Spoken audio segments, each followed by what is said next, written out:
Hey guys, so we are back once again for another weekend edition of our Stocks by Request. And for this edition, I wanna double down and feature the top stocks that you guys requested. This one we're gonna talk about a stock that was requested by our patrons via Patreon. We have Renfel Cambare asking for GT Cap, so we're gonna include GT Cap, and we're gonna include also a request by Non Nilon Salanvedra who's asking for SPC. Then we will also talk about requests sent via Instagram. That's why we have Metrobank uh, added to the list, and we also have GT. We also have Meralco as part of the video that we want to discuss. But before that, also, since it's the weekend and since we don't have movement over the next few days, I want to also give you a summary on the index because we closed 5838. Again, we're pretty much still inside the descending triangle. And what's interesting still is foreigners sold to the tune of 627 million pesos for the day. Movers, as of last Friday, Ayala Land, Metrobank, SM Prime, Bloom, MPI, GT Cap, Avoidis Power, Megaworld, RLC, and Security Bank. What's interesting also is it's very timely that we have Metrobank in the list because Metrobank moved up over 3+% for the day. And for those who requested Pure Gold dropped 2.73%. You can reference the video prior to this where we talked about Pure Gold and where we gave you certain support and resistances and where Pure Gold will move in its particular range. So now, if you guys are excited, comment. I'm excited. Comment. I'm ready. Comment. I want to learn more. Comment. I want to know more. And if you're new to this channel, my name's Marvin Germo. This is my second channel where we talk about and we double down and feature different stock charts that you guys requested. So if you want more of stock trading and investing using technical analysis, like, share, subscribe so you get updated every time I come up with new content about investing and about trading the markets with confidence. So let's start first with GT Capital. So for GT Capital, for those who don't know this on GT Capital is essentially Metrobank. Since we have Metrobank also in the list today, so it's just like, uh, sorry, just to correct, Metrobank is part of GT Cap. Metrobank has a large say on the income also of GT Capital, but also Toyota over the past years has also pushed GT Capital in terms of its earnings. Then you also have its other subsidiaries from their mutual funds, First Metro Asset Management. Then you also have their investment corporation. Then you have their property and under other subsidiaries. But the main revenue driver over the past 2 years is you could have Metrobank, your banking unit, and you could add Toyota as part of it. So for GT Capital, and I remember this. This was so interesting the day the markets dropped massively. Intraday we saw Metrobank drop to 285 pesos per share. But since then, this is how GT Cap has looked like. Allow me to zoom out even more. Allow me to zoom out even more. If you look at GT Capital, essentially it looks like this. The downtrend, as you can see, is still pretty much intact. No, sorry, nagalaw yung line. But if you connect, allow me to fix this line better. Yeah, there you go. So if you connect the highs together, this particular resistance is still not broken. And if I want to connect another line here, which will be a shorter term downtrend, it's that line has also not been broken still. So from a mid to long term perspective, GT Capital is still in the long term downtrend. And if you'll allow me to zoom in, it still hasn't broken past the 200-day moving average. And if you'll allow me to plot support here, resistance here, this is the possible tradable range for GT Capital. And I want to note this also. If you're going to put this together, this particular downward push for GT Capital was already broken. Possible movement now for GT Capital will be it moving in this particular range. Support is 353, resistance is 493. It could be as high if you want to put another resistance around here for the 528 level. So please write this down. 353 is your support level.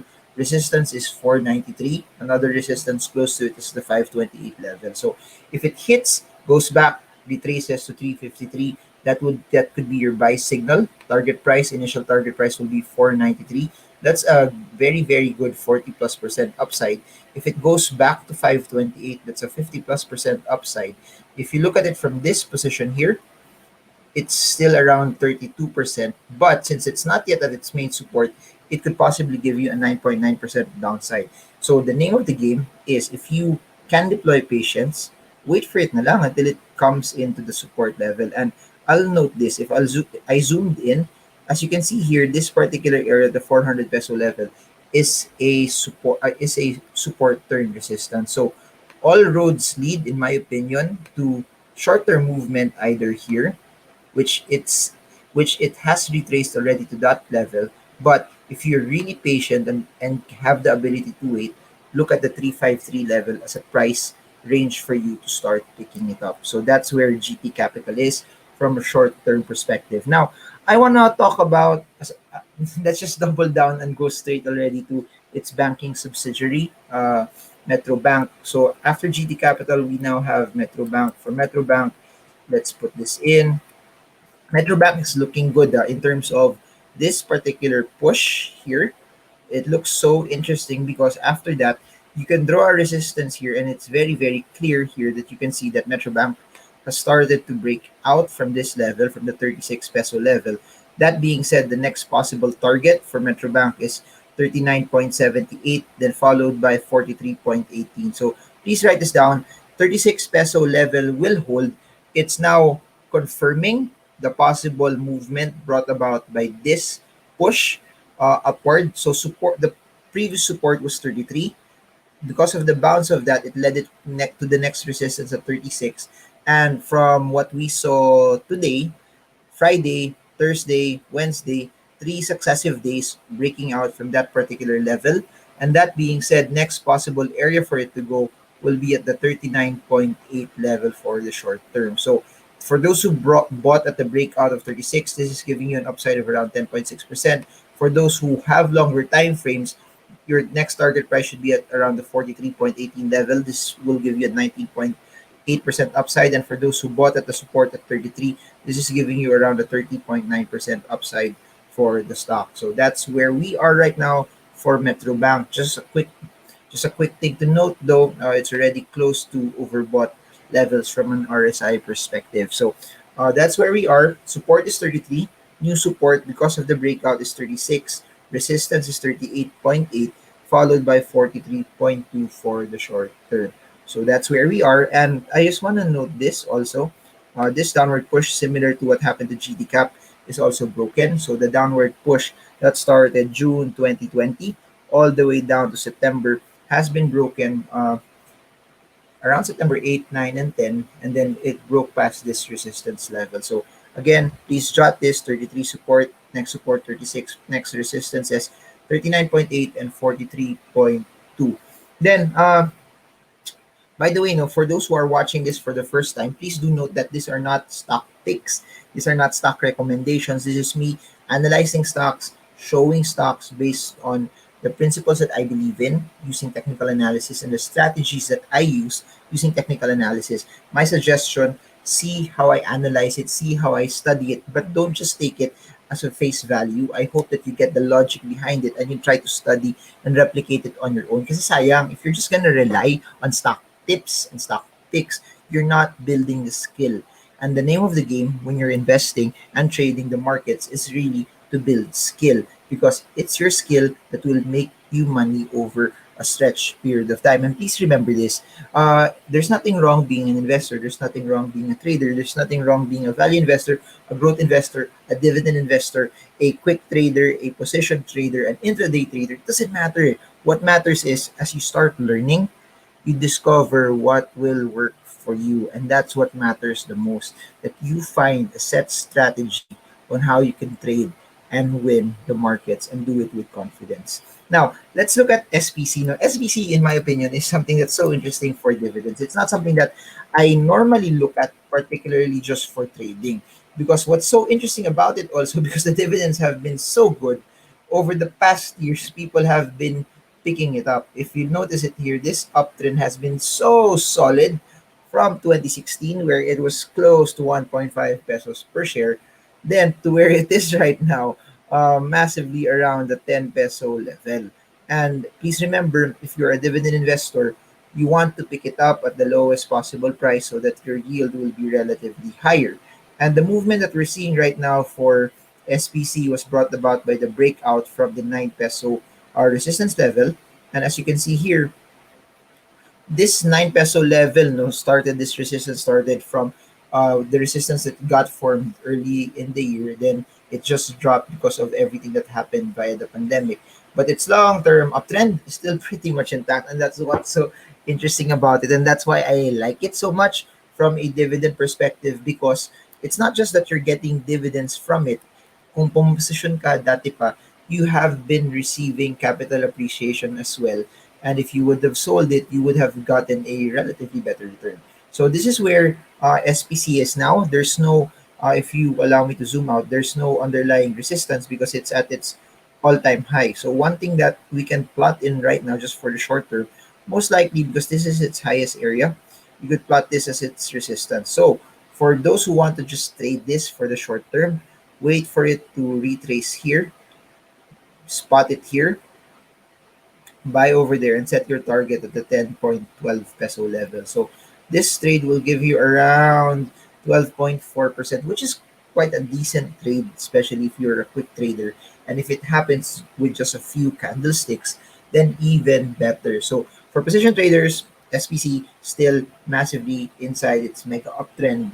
For quick traders, 9 to 10 will be your range if you would want to trade it. And that's where SPC is. By the way, for those who want to send their stocks by request, three ways. Slide a DM via Instagram. Medyo madami lang talaga nag-DM. So, for those who are sending messages via Instagram, pasensya na, hindi ako nakaka-reply. There's just a lot. And by the way, kung may nagme-message sa inyo sa Instagram, please check the name. Ang daming scammers from na foreigners who have algorithms who create fake accounts and ask for money. I don't have a trading bot account na mag-deposit kayo. I won't ask for your WhatsApp number also that magsisend kayo ng dollars na 5,000 US dollars na trading bot. That's not me. Please check kung may followers. Please always double check the name if it's me, kasi if it's not, if it sounds fishy, and then you look at the follower count, most likely hindi ako yun. So you can slide a DM via Instagram.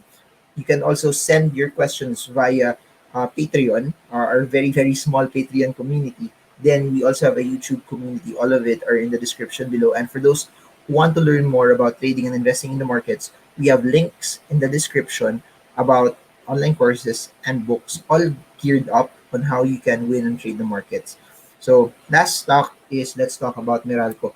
What's so interesting about this is Meralco and SPC, in my opinion, are stocks that have been very, very decent towards giving out dividends to investors. And if you'll notice this, Meralco had also its fair share of drops here, hitting the 190 level. And what's so interesting about support and resistance is moving averages also function as a sort of resistance. And as it hit this 200-day moving average, the 200-day moving average worked its way as a resistance level. So if you're going to connect this, I'll plot this together, the 286 level as a resistance, and I'll put this as my support level. So this is the current tradable range for Meralco. You have 286 as your resistance, and then you have 246 as your support level. What we're seeing right now also is after a quick bounce close to this support level, it's very, very clear that this is your support level, the 246 level. The closest that it has hit was around this area. Then you started to see it somehow, some way start to bounce and start to move up. So uh, this is where Meralco started to push. So please write this down: 246 support, 286 resistance. This is a tradable range of around 16 plus percent for around. Let me fix it better. Yeah, so around this is around 16.3% for all of you. So tradable range, Meralco, 246, 286 is your resistance. So that's where we are right now from a quick trading standpoint. And the stock, since April 2020, It's now moving 6 months into a sideways motion. And if you watch, I posted the video in my first channel around 8 a.m. 8 p.m. today, where we interviewed one of the bosses in Regina Capital, Luis Limlingan, where he also noted why the Philippines is a laggard as compared to other stocks in in the world, why other markets are leading and why other markets are beating the Philippines at this point in time. Hindi nyo pala nakita yung chart, no? Sorry, it was so small. So, allow me to zoom in so you see it better here. I didn't know I didn't know that the chart wasn't zoomed in. So, 246 support, 286 resistance. Sorry about that. So, yun, so the technique now, since the Philippines is being a bit of a laggard, is to be selective on how you do your trades so that you don't just follow the underlying market. You're very, very specific and you have a plan on how you're entering and trading the markets. So there, I hope you guys got a lot from this and I hope this is something that gave you context on how you can trade and how you can win. And this is Marvin Jermo. I hope this video helps you trade well, trade strong, trade smart. See you all again soon, guys, and have a happy weekend and God bless you all.